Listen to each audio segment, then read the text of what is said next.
咱继续来关心国造畅水南海鲲号将来进行第5阶渐行测试。外界观察讲，是有进入到深水测试的阶段，目标是要创到100公尺深。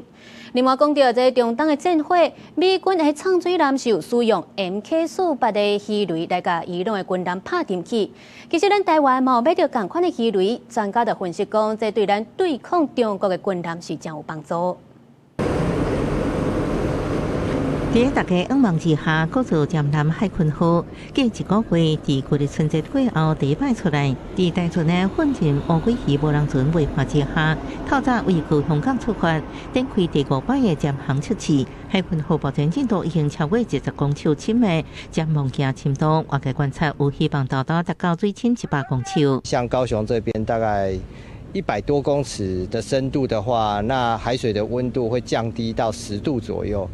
那这时候，潜舰内部它的整个维生系统、空调系统能不能正常运作，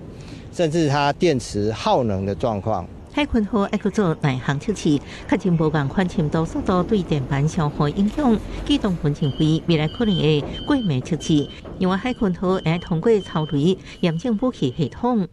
亲像美国占南伫中东战争发射两具杀手 MK48重型鱼雷，摧毁伊朗军舰。向国际展示重型鱼雷的杀伤力。其实国军早就向美国买同款的 MK48重型鱼雷做现役。海龙号、海虎号甲海鲲号标配武器，不过还未交还给台湾。